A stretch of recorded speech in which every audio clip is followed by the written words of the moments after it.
For me, travel is not sightseeing. Travel is a tired word.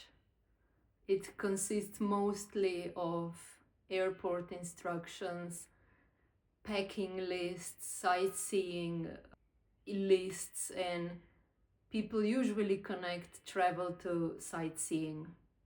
For me, travel is not sightseeing. Yes, there is sightseeing because this is what a guest pays and expects, and it's in a way a contract between the organizer and the traveler. But for me, it all started so differently and turns out to be a different experience. I remember I was about 7 years old. My first travel that I remember was to Venice for the carnival. And yes, Venice was beautiful, the squares, the canals, the churches probably. I'm not sure if I even noticed any of that when I was 7, but what stayed with me the most was the moment of this small, tiny carnival. I mean, carnival, all of the masks are carnival. The small, tiny Venetian masks made of probably clay, but with the gilt on it, with glitter, with this pink color. And this was my first contact with opulence and beauty and elegance, and I never forgot this feeling. So for me, it was not about sightseeing, it was about the door that opened, the door into a different world, a different life that I knew in Yugoslavia in the 80s growing up. And then later it turned into different things. Travel for me became something that I saw how it's being done within the industry, and that I started and was yearning on doing it in a different way, in my own way. So I was researching on how my body feels while traveling, and in certain situations I was noticing what regulates me, this big word regulates, what feels good and what really drains me. And I got to know that what drains me is always ugliness and superficiality, or surface level people and experiences. What also really drains me is uniformity and the dull hotels, even they're luxurious, but things and environments with no soul. And I've noticed what regulates me and what uplifts me, and it's always beauty, it's always art, it's culture. Oh, I love culture, the symbols of the culture. It's all these beautiful achievements of humanity, and then it is slow.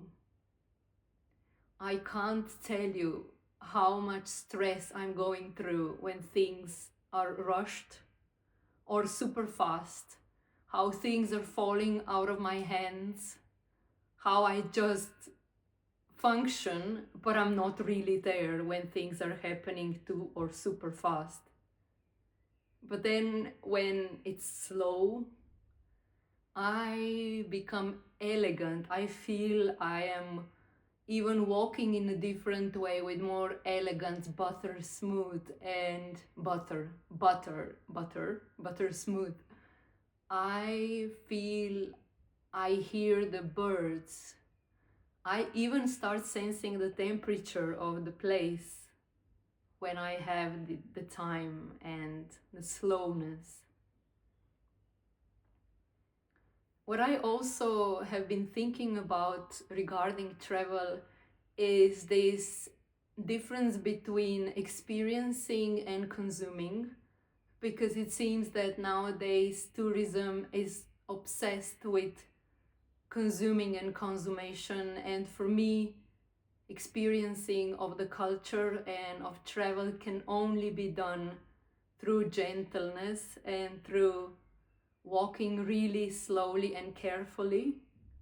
It's like walking on eggshells, but with no fear. And you can do that when you're being in a company of a person who knows the culture and knows the places, so you can relax and let go of that fear.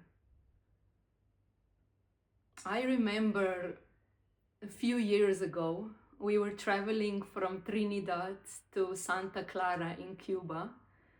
On the way, you need to cross the Escombre Mountains, and we stopped next to the road in a very tiny little house, which was a primary school, with only 6 or 7 students, aged less than 10.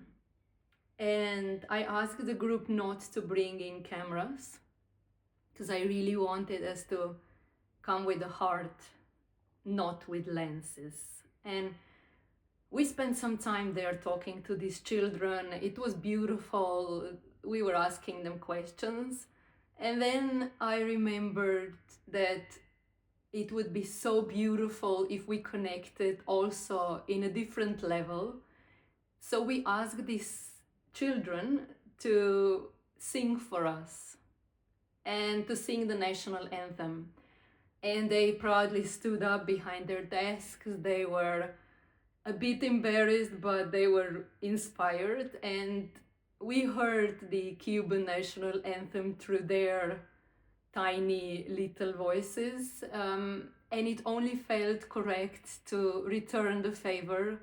So the grown-ups, the foreigners from across the world, we were standing there in that tiny school in Escombre Mountains and sang the national anthem for them. And this is what meaningful travel for me means. So for me, travel is not sightseeing. For me, travel is, oh, how cliche, but it's a door into a connection through beauty, through slowness that is so elegant, through connections that are meaningful and heart to heart. These tiny little connections don't happen always, but when they do, this is what we remember, and this is meaningful travel for me. If you're interested into reading more about my gentle approach to culture and beauty and travel, I invite you to join in the letters. I am writing there every now and then about those soft topics. I will put the link in the description below.